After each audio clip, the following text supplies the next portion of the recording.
Hey, welcome to Diaries of Badass Bosses, the podcast series that takes a deep dive into the journeys of entrepreneurs and businesses who are shaking things up in their industry.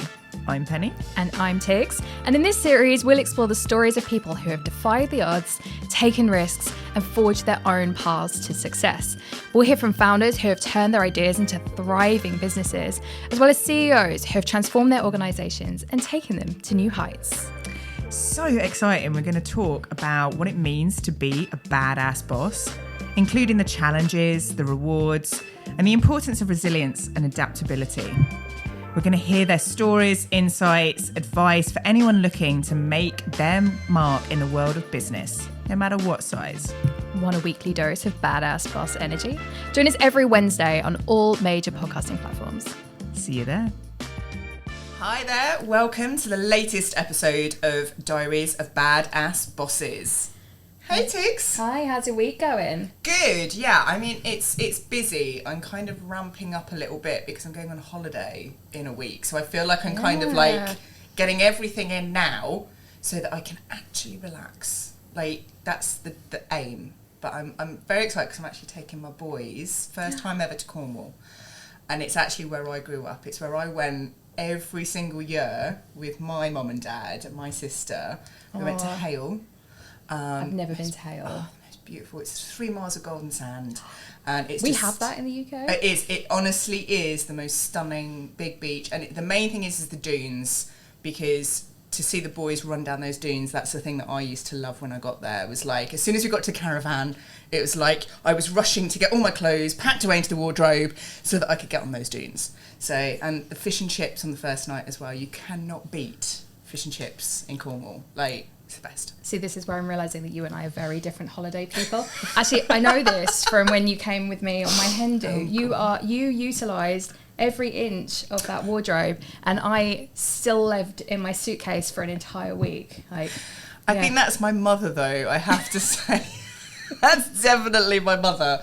We had strict... I mean, we used to have to stand outside the caravan while she cleaned it. Even though it had been cleaned, she had to go in with her own cleaning equipment and clean it. That's amazing. I know, that's my mum all over. But the reason I'm actually talking about Cornwall and actually down that beautiful part of the world is our guest today lives in Devon.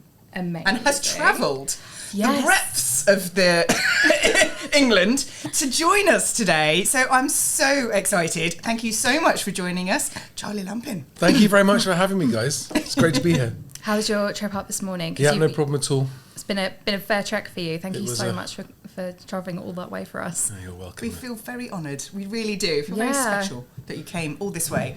Well, I'm just going to give a little intro to you so that our audience knows a little bit more about you. So Charlie is not your average entrepreneur. Would you agree? Mm-hmm. With a background that includes everything from working in a car wash to playing in a band, his journey to success has been filled with diverse experiences and invaluable lessons.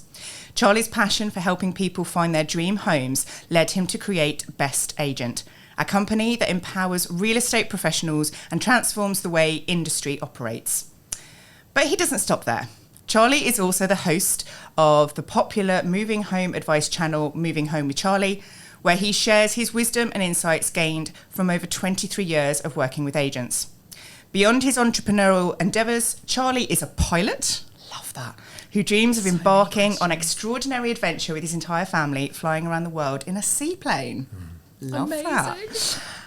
So, in this episode, we're going to delve into Charlie's remarkable journey from his humble beginnings to becoming his own boss and only investor. We'll explore his mission to find a home for everyone, including homeless individuals, and his commitment to making a positive impact on society. Get ready to be inspired as we uncover the secrets behind Charlie's success and the lessons he learned along the way. So sit back, relax, and get ready to dive into the diaries of a true badass boss. Join me in welcoming Charlie Lamdin, the founder of Best Agent, to the show. Welcome. Hello, guys. Well, thank you very much for having me. What an intro. I mean, I have so many questions. Yeah, there's a lot. I mean, the pilot thing for sure. I'm a bit of a plane geek as well myself. Yes, so me too. all over that. Yeah. Yeah, I love planes. I was actually yesterday, in fact, Connor came along. I ran a planes and pin-ups styled shoot day. So planes are definitely in my, they're in my will. So seaplane. Seaplanes, yeah. For me, I think the best way to describe me as a person since I was a very small boy is a sort of a freedom junkie, not an adrenaline junkie that some people have confused me with. And small airplanes are the ultimate tool of freedom. And seaplanes take it a step further because you can reach places in the world in a seaplane that you cannot reach any other way. And it's even aviation. I'm just a private pilot, but it's strict rules, obviously, everywhere, until you get out to the wilderness in a seaplane, and then there are no rules. I love that. It's total freedom, and it's my happy place. Yeah. I mean, I'm so tempted to just talk for an hour about planes. So I just have one question, then we'll get to the actual questions. But do you have to have a different, is it the same single engine pilot's license for a seaplane, or do you have to do special stuff to get a seaplane license? You need a seaplane rating on top of your pilot's license, yes, which I got in Lake Como in Italy, which is terrible, as you can imagine. Oh, that just sounds horrendous. I know. I mean, there's another thing I'm going to add to my life to-do list. So, no, fabulous. Definitely on my list to go as well. I've never been, so Lake Como's, really I can testify, Lake Como is absolutely stunning. It is amazing. Okay, yeah. I still am owed a holiday from the hubby for the 40th birthday, so maybe I might have to spot. Yeah, cash that in. On the list. Get a seaplane licence while you're there. Yeah. I so would. Well, go for a seaplane trip while you're there. You can do that. Definitely. Well, I actually, we did that with our honeymoon. We did the Maldives, and we was seaplane. So that was my first time on a seaplane, which was amazing. That was very cool. Yeah, I suppose we better actually get down to it. We should probably ask the actual questions. Go for it. Okay, so Charlie, can you share with us the story of how you became the founder of Best Agent and what inspired you to start the company? Best Agent is the fifth attempt at a vision that I've had for over 20 years. Okay. A vision that's been repeatedly derailed either by my own incompetence or by investor agendas or by... no, I'm not going to go there. Show silence. Partners, spouses. Okay. Yeah. It's absolute... anyone who thinks that they want to set out their own business thinks, I've got a vision, I've got a plan, I'm just going to work hard and think you'd be left alone to do it. No. It's like a gauntlet of just curveballs, things that you don't see coming along, things out of left field, things you never imagined. And you just want to get out. I mean, when I started car washing business, I just wanted to wash cars and make a living there.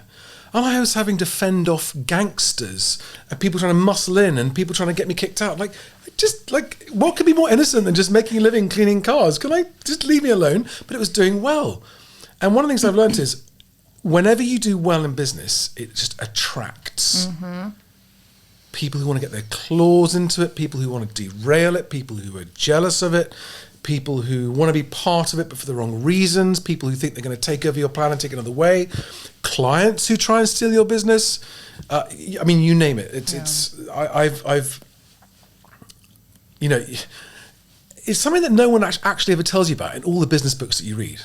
It's always about the vision and hard work and efficiency and routines and everything else. But actually, looking back after 25 years, no, what am I talking about? 33 years with a brief employed spell in the middle, very early on. 33 years since I started working for myself, 17 years old, washing cars. Easily the biggest skill. There's no class for this. There's no book you can read for it. Is dealing with people who would just derail you, whether it's personal reasons or or competitors or legal. Or, that is actually the hardest part. If you could just be left alone to get on and do what you want, it would be much easier. And actually, Best Agent is the culmination of trying all the other different ways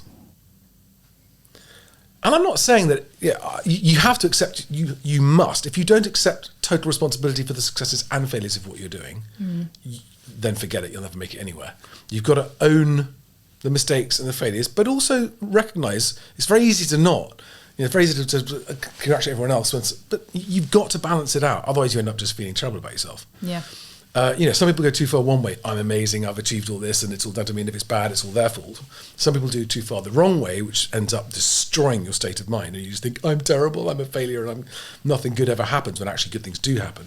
Finding that balance is really important, learning your own strengths and your own weaknesses.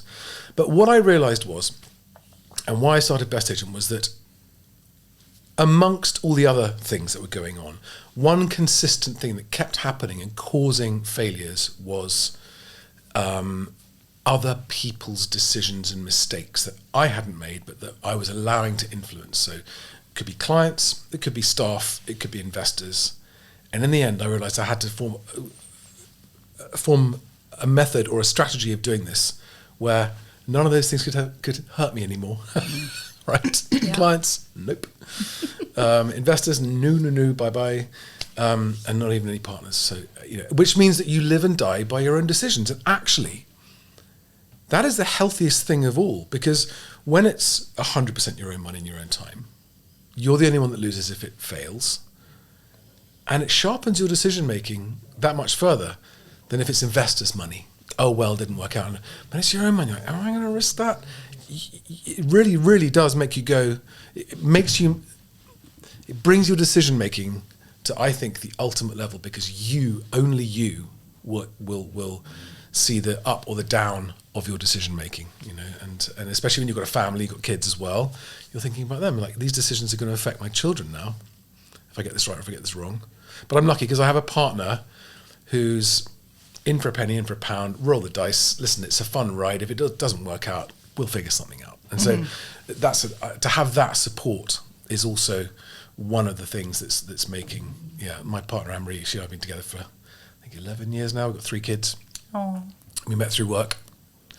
There's a badass boss phase there that probably isn't what you meant to talk about, but it works away. But now, she's also sort of had a ringside seat to my battles and struggles during that time.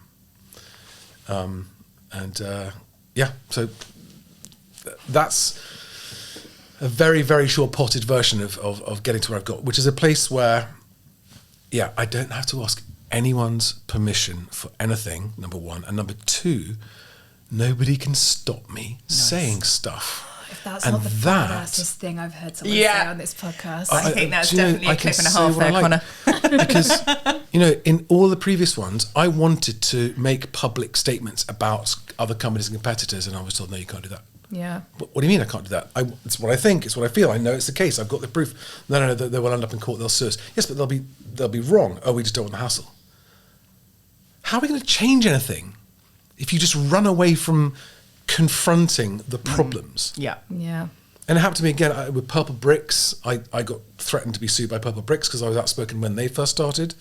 And I said, I'm standing by what I've said, sue me and I'll sue you in court because I have the evidence to back this up, and they never did. Yeah. So they just threaten you with bully boy tactics.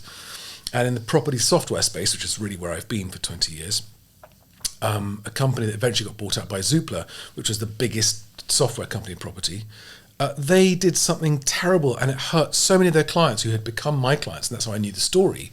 And I wrote a long blog about it, saying that what they were doing was a slow motion car crash with their customers on board. And I got this massive letter from their lawyers threatening this, that, and the other, and all the rest of it. And I said, I'm standing by it. I don't care. I'll fight this through. My partner at the time said, no, you can't. No, can't please stop it. And he was just out of respect to him. I had to, but it was frustrating because I was confronting the problems in the industry, but no, because someone was afraid of a bit of a punch up. Yeah. But now, moving home with Charlie is just amazing. I can say, and you have to own it and accept the consequences of what you say as well. But I'm actually very careful and considerate about what I say. I don't say anything that isn't something I can back up. I don't say anything that I don't very firmly believe in and would be prepared to back up.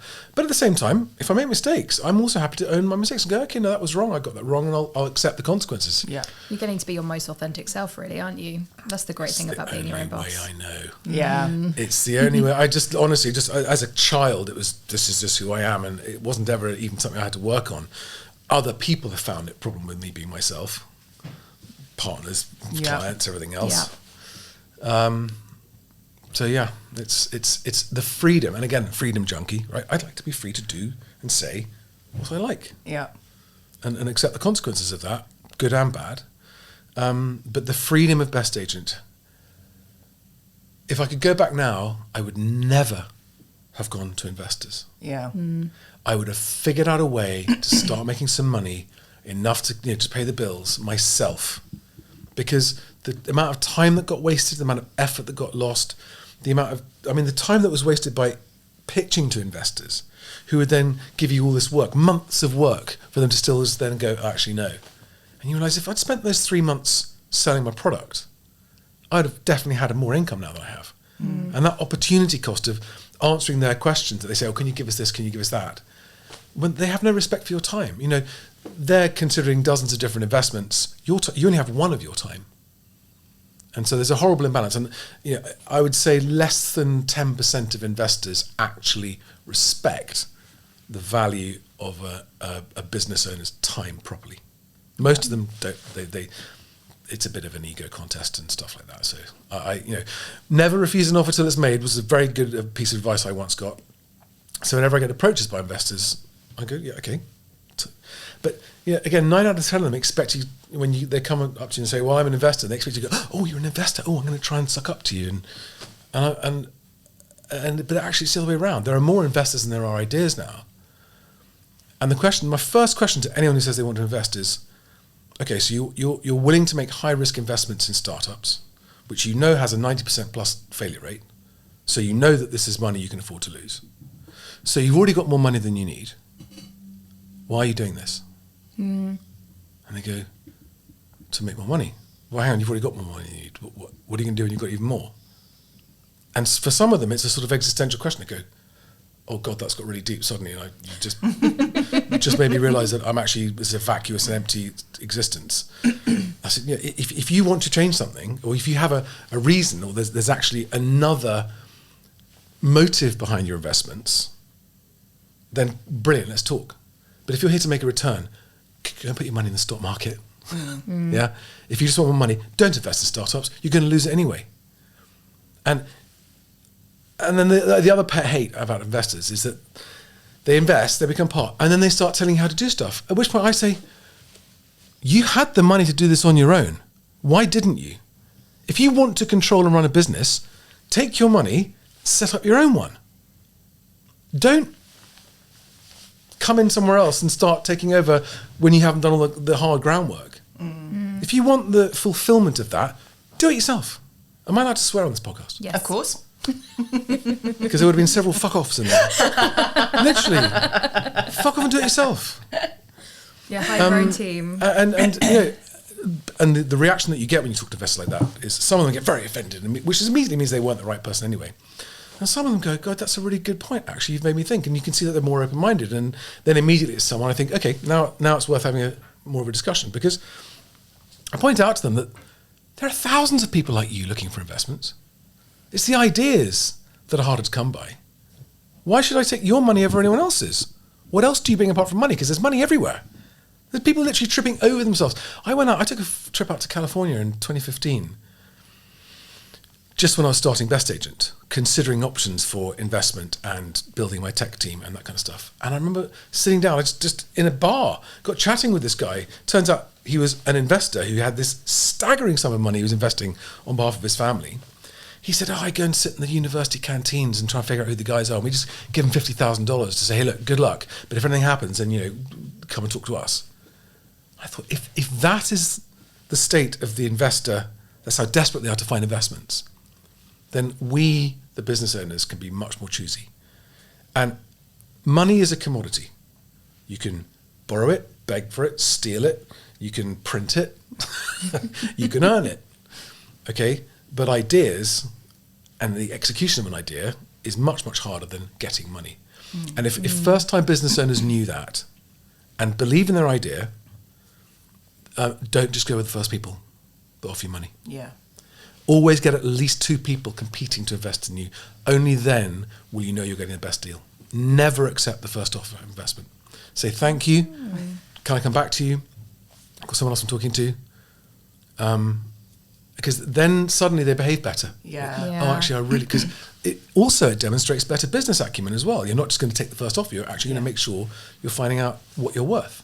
Yeah. Which you can only do by getting more than one offer. Absolutely. It's like selling a house. Yeah. Yeah. No, absolutely. Great advice as well. I mean, the property industry, I personally have worked a lot in property PR. So I've worked on all aspects of like from developers to housing associations, construction, you name it, interiors, the whole shebang. It's got a bit of a bad reputation, clearly. And I think that's what I believe you are trying to do is be a disruptor in that marketplace, in that industry, to actually say there's a better way of doing this, which I think is great, and I think that's, one of the main reasons we kind of wanted to invite you on today to kind of share that with us. So how, in your own opinion, do you differentiate yourself to everyone else in that industry right now with Best Agent? By telling the truth, I suppose, about what's happening in the market, by not putting a spin on things. Because moving home, buying or renting, it's one of the biggest decisions you ever make. And if you end up making a decision to move somewhere based on incomplete information or spin or a sales pitch, and then you end up with your life not working out as you'd planned, that's a massive disadvantage. And I have this firm, and please, I'm no angel, I assure you, right? I'm not going to claim any moral high ground, but I've always had this feeling that it's great to become wealthy if you've done it by helping other people. It's actually very easy to become wealthy if you don't care about other people. Surprisingly easy. I honestly know some incredibly thick and stupid people who've become very, very rich because they don't care about the consequences of their actions. I mean, take something like Wonga.com, remember? Yeah. Okay. Payday loan company, TV adverts. And I knew investors that were investing in Wonga early on. And I was saying, sorry, what? Oh, no, it's a software company. It's great. It's brilliant. We're going to make... Do you know how it makes its money? And they're really uncomfortable. And I said, hang on, please tell me you understand how they make their money, and then tell me that you're okay with that. Well, I mean, we were just presented with a... And I said, this is really important because how you make your money matters, and it's how well you sleep at night and how you feel about yourself as a person. And if you end up making money at the expense of other people's quality of life or lives, you are a parasite. Literally, you are a social parasite. You may not realize you are. You may not have thought about it. And I know lots of good people who've done that just because they didn't think it through. When you confront them about it, they get defensive and angry, as we all do if we get called out on something we just haven't thought through properly. And then they think it through. And in the end, I was vindicated because the government had to change the law to stop Wonga.com because it was hurting so many people. So if you think of yourself as someone who's intelligent enough to call yourself an investor or successful enough to call yourself an investor, and you don't check yourself and your decisions against, let me just check that this is okay, you cannot consider yourself intelligent. I could talk for hours about how easy it is to make money if you want to make money if you don't care about people. Ethical investment does definitely not grow necessarily as quickly as... No, because it's harder. It's harder. But at the end of it, when you go to your grave, do you want to go to your grave going, oh, I'm so rich, it didn't help anybody? Or do you want to go to your grave going, my existence on this planet left it a slightly better place? Which one do you want? I mean, honestly? Absolutely the second. And that's something because, that... Yeah, but people just don't think this through. And I know because I grew up in a very wealthy background. I was surrounded by very wealthy people. I had a bizarre level of exposure to ultra wealthy people throughout my childhood and school and stuff like that, which was great to be able to look back on now and understand it looking back a bit later, because I was definitely one of those people. But you know, you're employing people, hopefully you're helping them. The way I view it is anyone that works for me has got to be doing it because that's the best choice they've got for their life, not just to earn money, but to actually progress as well in life.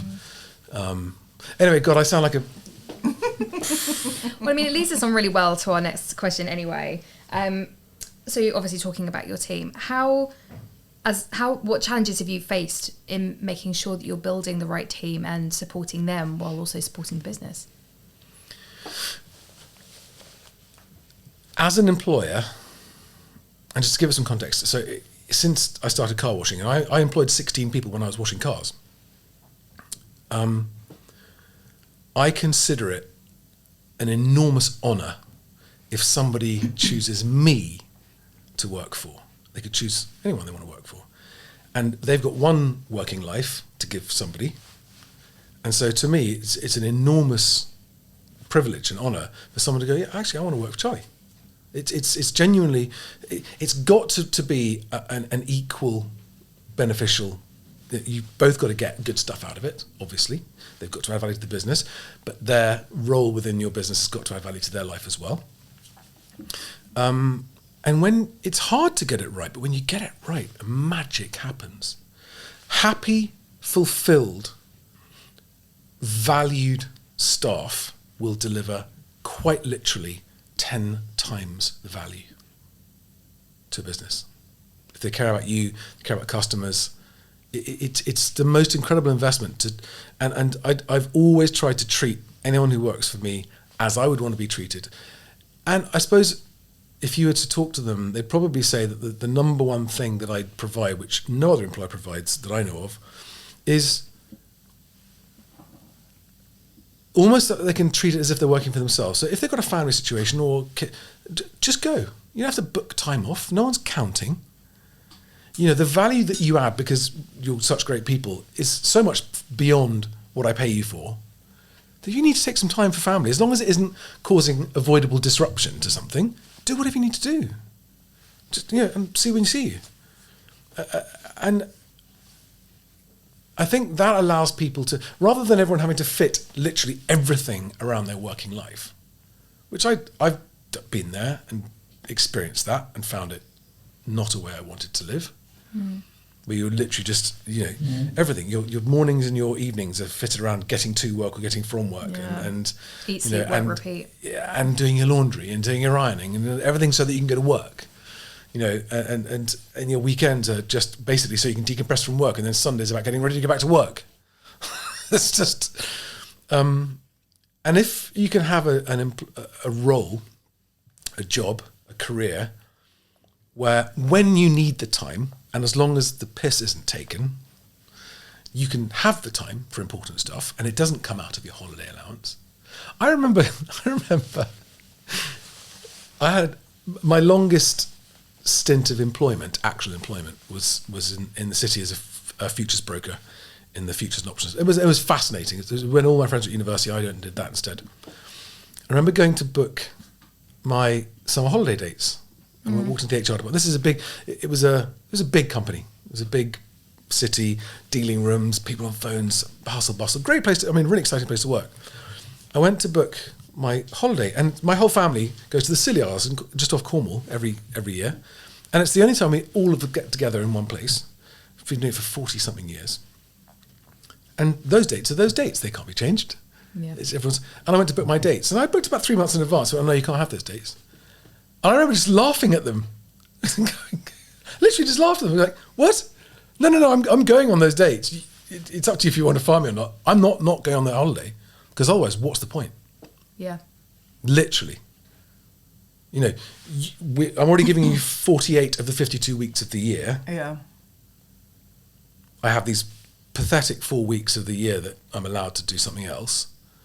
This is the most important thing for me and my family. And you're saying, I can't go those dates. What? Because this big company is going to be affected if I go on the holiday on those days. Did they let you take it in the end? Yeah. Nice. Amazing. It was just like, I think I was still a teenager. I was 19 or something at the time. It's just like, it's hilarious that you think I'm not going to have those days. I will go on the holiday. I may or may not have a job when I get back, but I'm going on those days. He was a badass even at 19.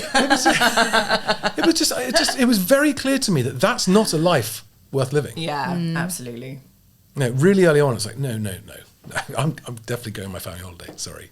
So, I'm guessing from that then, work-life balance is probably one of the most important things to you. Do you feel like you have that completely in check? Or is that something that's you're constantly working on? I'll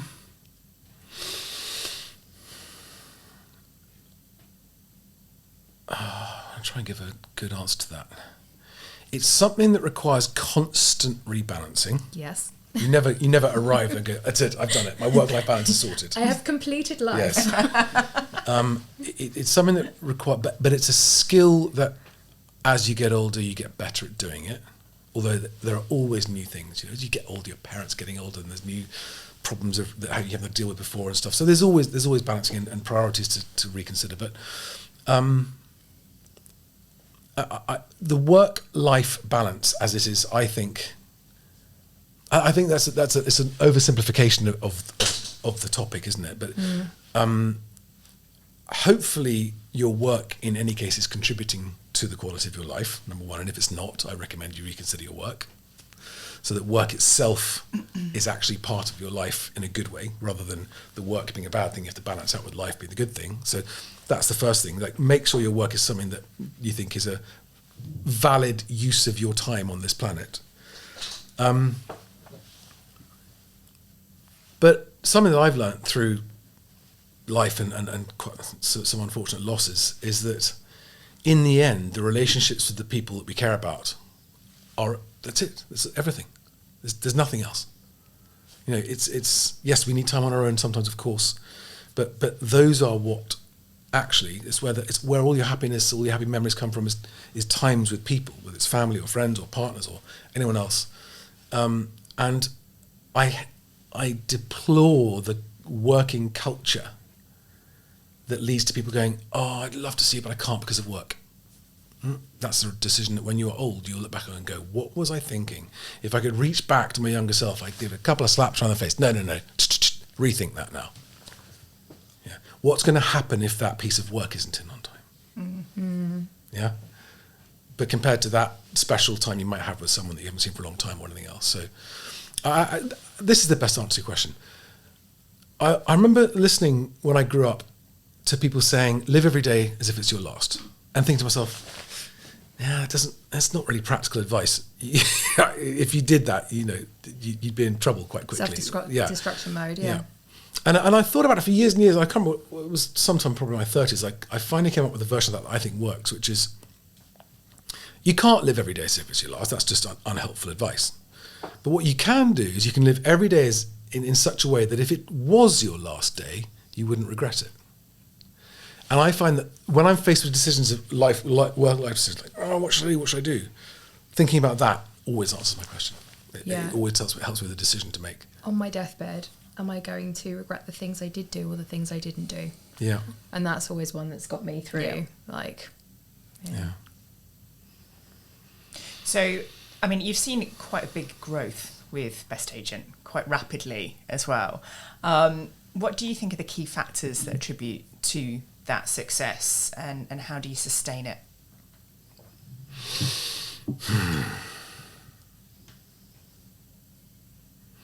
That's a really big question. 20 years at the coalface in an industry has been crucial to knowing what needs to change. But changing an industry is big and as wealthy as the property industry, where everyone doesn't want it to change, we keep it just like it is, thank you very much. Things will get broken and people will push back. First of all, know your area, know your market, know your industry, and really know it deeply. 20 years sitting in estate agents' offices with them, working with the administrators and stuff, seeing how they work to design the software, and seeing how they interacted with the customers, the buyers and the sellers, and seeing those micro events that happened for a long period of time, and seeing them all over the country. I had clients who sold the most expensive properties in the UK, in Mayfair and clients in places in Liverpool and Scotland who sell some of the cheapest property in the UK. And I've seen those individual interactions at both extremes of the market. So that's given me a deep understanding about the dynamics and the psychology behind what happens, both with the movers and with the agents themselves. So that's a massive part of it.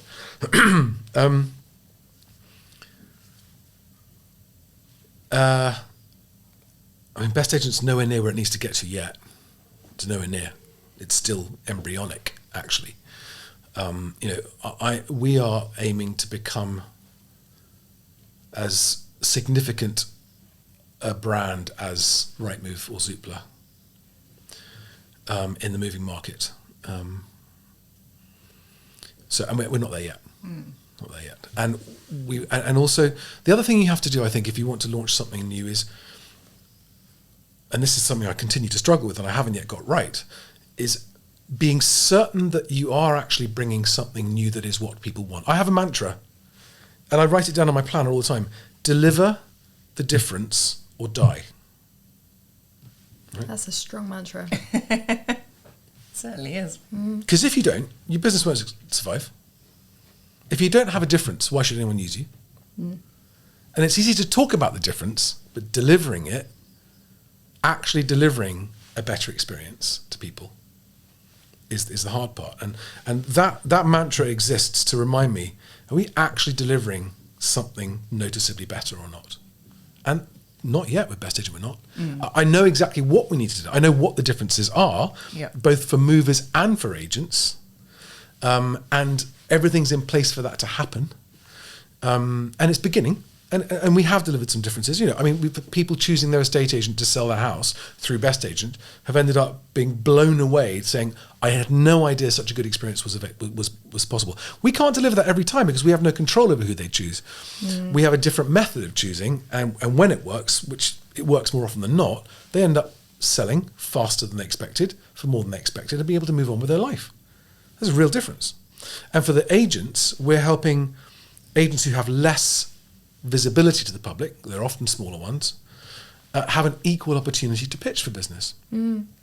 So some people call it a bit like Tinder for estate agents. I mean, that's on the choosing an agent side, right? But then there's also the finding a home side. So looking for homes online, the problem with the big existing sites is that they've got lots of out-of-date stock.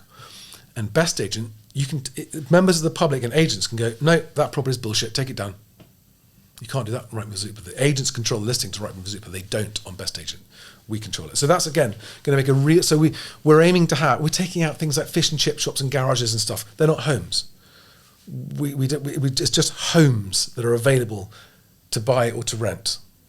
And so we're aiming to have the UK's most comprehensive inventory of available homes to buy or rent. Rightmove and Zoopla are full of about 30% of it. It's not available because agents are paying to advertise on there, so they want to put as many as they can up for as long as they can to get more leads, to maximise the return on their investment they're being charged. We don't charge agents to list on Best Agent, which means that we can do what we like. It's up to us what we do. Yeah. They only pay us if we deliver them a lead that they want. Nice. Okay. So it's much fairer. So we have to deliver the difference to agents, deliver the difference to movers, and if we do, we won't die. We'll succeed and make a lot of money, which will allow us to continue to then move into actually the housing sector as a whole, becoming a major influence in the UK housing, which has got so many deep problems in it. And bringing, every single player in that space at the moment is somehow or other controlled by a corporation, which just has one goal: growth, profit, that's it. None of them have their stated objective of making a difference first. If Best Agent makes a difference, and if Moving Home with Charlie makes a difference, then I'll make lots of money. And I'm happy with that. Yeah. No one begrudges rock stars their money, do they? No. Because no one pays them anything unless you like their music. Yeah. Yeah. And that's why no one's ever said, well, they don't deserve it. You've literally earned it through record sales and performances. And everyone seems to just go, yeah, good for you. And it's a great approach. So I will be unapologetic about becoming one day, hopefully, a staggeringly wealthy person. I've got lots of plans and things to do with that money if it happens. Because I know it'll only happen because we've made a difference. And that's a good way to make money. Yeah. Well, on the subject of, if someone did drop 100k into your bank account right now, what would you do with it?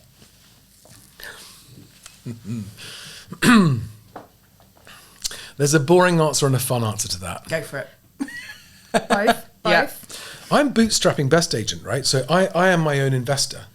And the thing about doing that is that you've got to know how to make a business survive. My team at the moment is 1/10 the size it needs to be. Mm-hmm. And so I've got several years at least of just building a team. I have zero marketing budget, which is why I do Moving Home with Charlie.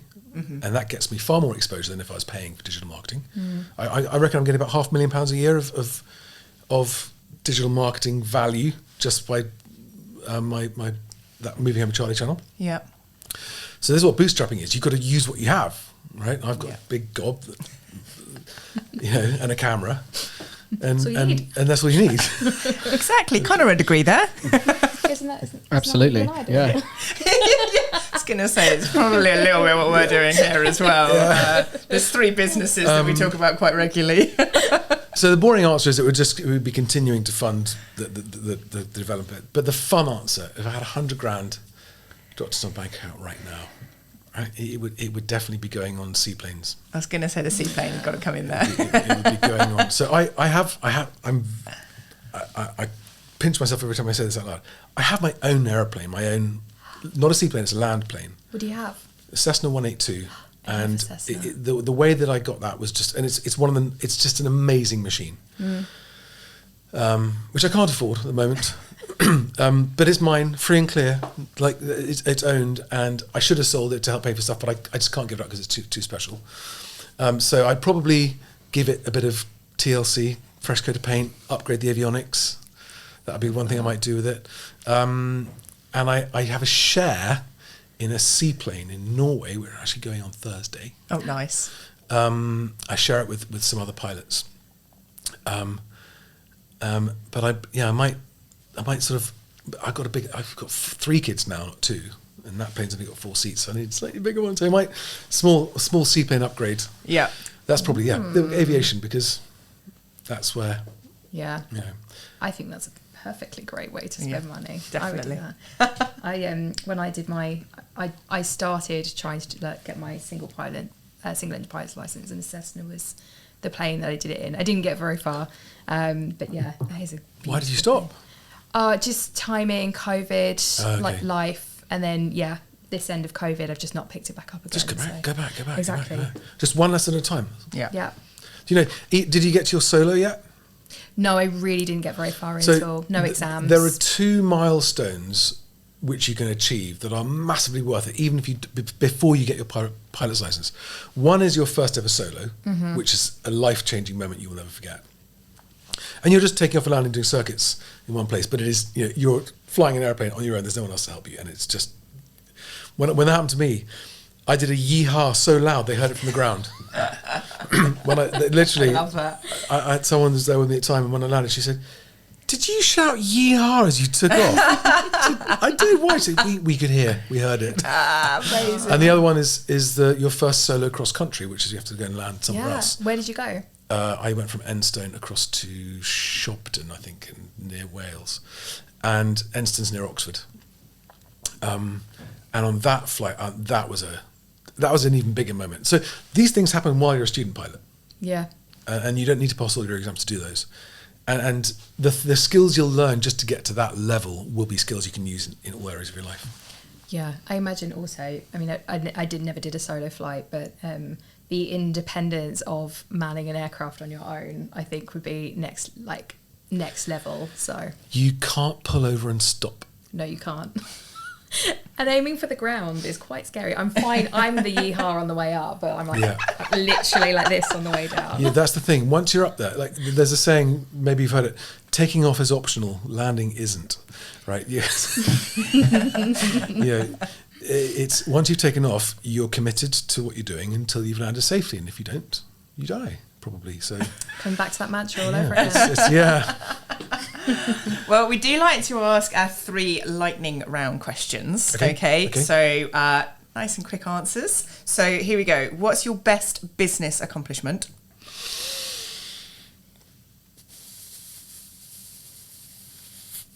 It is best agent, definitely.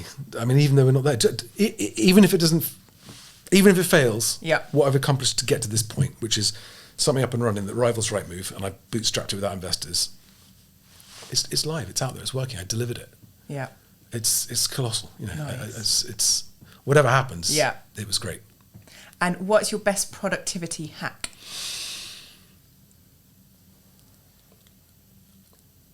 This is so important for everyone to understand. You cannot create more time. You can only free up time by getting rid of stuff you really don't need to do anymore. And if you aren't doing that on a constant basis, you will never, ever have time for the things you want to do. So it's as simple as that. The hack is, what am I going to stop doing? What am I going to delegate, outsource, or just stop? Constantly. Because that's something everybody can do. And yes, you might have control freak nightmares about, well, I can't trust anyone else to do this. Then accept the fact you're never going to have more time.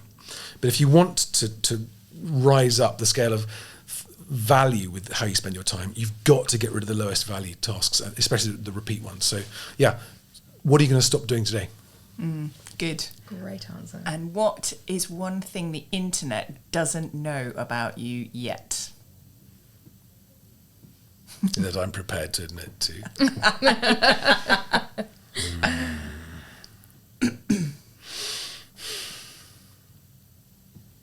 Oh dear. Okay. What doesn't it? Oh. I'm a fairly open book, actually. A lot of my stuff is out there. Okay. Have you heard of Killing Kittens? Yes. Yes. Yeah. Oh. Yeah. Yeah. You Yeah. used to, back in Yeah. the day, go to Killing Kittens parties. Which I'm fine. I trust you to know what it was. Connor, do you know what it is? A proud. I am aware of it, yeah. Okay, right. I'm the old fart. You're going to have to tell me. Sex parties. Oh. Didn't need to ask, did I? Should have known. Should have known if you knew. God, I was blimey. saying. I used to photograph burlesque, and I used to photograph like Torch Garden and stuff. So Okay, yeah, yeah. So when they were in sort of Tower Hill way, that I was working sort of at that venue at the time. So yeah. Yeah, okay. So there we are. The instant Nice. There we know go. that now. Well, there we go. That's a lovely bombshell to end on. Yeah, absolutely. I mean, I have to say the one thing I do really love is anyone that does create a business from a disruptor point of view, but with the good intentions of, you know, shaking up an industry. I think it's extremely awesome and brave. So I want to congratulate you on that, because one thing I always say about the clients I work with is that's what I want them to be, is brave.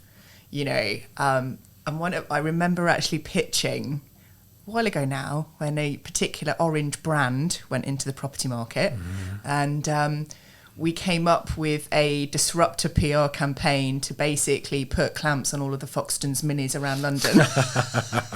And damn it, we never did it. I really wanted to win that one. But that's the thing I like about, you know, in working in an industry where it's so rigid. Yeah. You know, it is that, like, the people within it as well. It's kind of, you just want to shake them, and so it doesn't have to be this way. Yeah. So I applaud you Thank you. for what you're doing. I think it's great. Thank you very much. For anyone that's been listening today who has been inspired by this podcast episode and wants to reach out, find you, where's the best place for them to look for you online? I think there's only one, Charlie Lamdin. If you just Google my name, my website will come up, my link tree, mhwc.co.uk, Moving Hammer Charlie.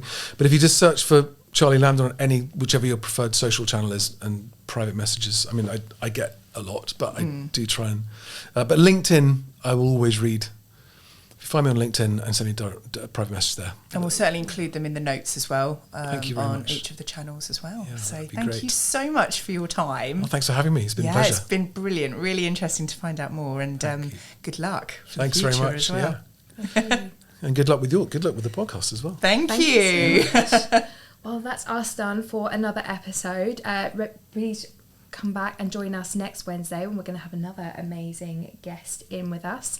Thank you so much for listening, and we'll see you in a week's time. See you soon.